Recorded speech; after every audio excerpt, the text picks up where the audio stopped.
Inti, sayang sekali. Lagunya yang enak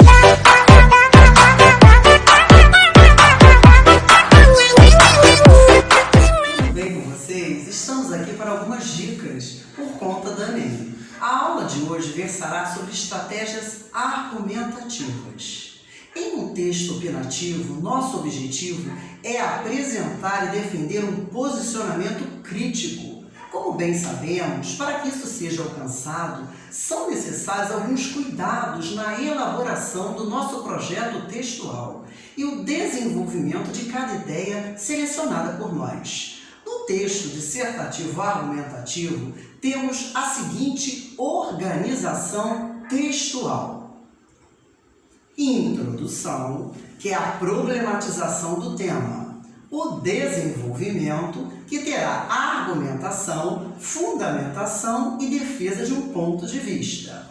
Ao final, a conclusão, que por conta do Enem não é apenas um balanço da discussão realizada ao longo do texto, mas uma solução hipotética, viável para a temática que versou a temática objeto da nossa prova.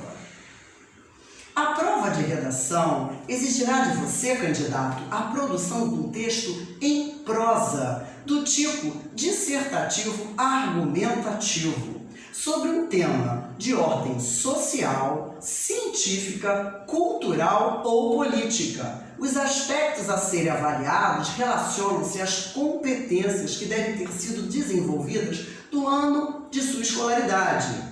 Nessa redação, você deverá defender uma tese, uma opinião a respeito do tema proposto, o seu posicionamento diante dessa temática, apoiada em argumentos consistentes, estruturados com coerência e coesão, formando uma unidade textual.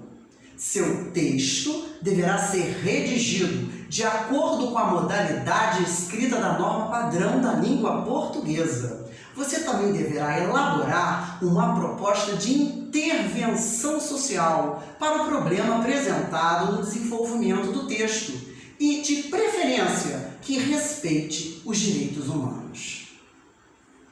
Temos aí algumas estratégias argumentativas. Exemplos, dados estatísticos, pesquisas, fatos comprováveis, citações ou depoimentos de pessoas especializadas no assunto, citações que poderão ser diretas e teremos que colocar aspas, ou uma citação indireta, que será, portanto, por paráfrase, que será a interpretação, a tradução do texto de um grande escritor, de alguém conhecido, que seja objeto para servir de argumento, fundamentação para a sua tese, para a sua temática geradora dos seus argumentos. E aí será uma paráfrase. Poderão ter pequenas narrativas ilustrativas, alusões históricas e comparações entre fatos, situações, épocas ou lugares distintos. Primeiro, nós vamos estar a trabalhar hoje, pelo menos com dois tipos de argumentos de extrema importância. O primeiro, argumento de autoridade, que consiste em apresentar e interpretar a opinião de grandes autores, para embasarmos o nosso texto. Por que fazer esse tipo de argumento, de utilizar esse argumento em nosso texto? É simples. Temos a seguinte resposta: o objetivo de dar maior sustentação às nossas ideias, credibilidade às nossas ideias. Acessão de reflexões de autoridades no assunto, líderes políticos, artistas, filósofos, historiadores, a fim de que nossas ideias tenham como fundamentação os argumentos de grandes especialistas no tema proposto por nós. Temos como exemplo a redação do Enem de 2018. Teve como temática a manipulação de comportamento do usuário pelo controle de dados na internet. Autora Thaís da Costa. E assim ela escreveu no seu parágrafo de desenvolvimento: é importante ressaltar, em primeiro plano, de que forma o controle de dados na internet permite a manipulação do comportamento dos usuários. Isso ocorre, em grande parte, devido ao baixo senso crítico da população, fruto de uma educação tecnicista, na qual não há estímulo do questionamento. E assim ela prossegue. Sobre esse âmbito, a internet usufrui dessa vulnerabilidade e, por intermédio de uma análise dos sites mais visitados por determinado indivíduo, consegue rastrear seus gostos e propor notícias ligadas aos seus interesses, limitando assim o modo de pensar dos cidadãos. Em meio a isso, uma analogia com a educação libertadora, proposta por quem? Paulo Freire, mostra-se possível, uma vez que o pedagogo defendia um ensino capaz de estimular a reflexão e, dessa forma, libertar o indivíduo da situação a qual encontra-se sujeitado, neste caso, a manipulação. Paulo Freire, portanto, é o argumento de autoridade utilizado por ela para fundamentar da maior credibilidade a temática que gerou o objeto da prova. Vamos agora à segunda colocação da argumentação por comprovação. Que tipo de argumento teremos? A sustentação da argumentação se dará a partir das informações apresentadas, dados, estatísticas, percentuais que a acompanham. Esse recurso é explorado quando o objetivo é contestar um ponto de vista equivocado.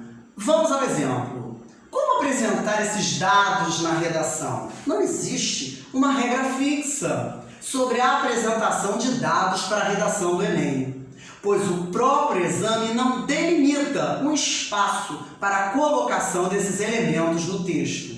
Portanto, cabe a você, candidato, avaliar o modo como as outras informações do texto estão dispostas a analisar em qual posição os dados terão maior relevância, destaque e coerência. No geral, essas informações são dispostas nos parágrafos do desenvolvimento do texto, quando são utilizadas como estratégia argumentativa. Porém, também é possível utilizá-las na introdução, por exemplo, com o objetivo de apresentar o tema que será abordado. Eu, Luciana, professora de português há 20 anos, não aconselho. Acho que seria mais viável no desenvolvimento para dar maior sustentação e beleza ao seu texto. Quer um exemplo? Confira uma prova do Enem de 2017. Desafios para a formação educacional de surdos no Brasil. Vamos ver. E assim teremos, já um recorte da onde nós queremos comprovar esse tipo de estratégia. Devido a isso, os docentes não são aptos a atender às necessidades específicas desses alunos, o que acaba os desmotivando. Como consequência disso, as taxas de evasão escolar elas crescem. Em 2010, o censo apresentou dados que apontam que 61% das pessoas com deficiência com 15 anos ou mais não possuem ensino fundamental completo ou não tiveram acesso a qualquer nível de instrução. Tal problemática representa um grave retrocesso. Essa passagem, 61%, a partir de quê? Do censo em 2010, eu tenho a comprovação da estratégia argumentativa por dados estatísticos. É uma comprovação por fatos concretos. E assim, fechamos por hoje. Mas nas próximas aulas daremos mais dicas. Amei vocês estarem comigo? Clica lá, dá um like. Sayang sekali.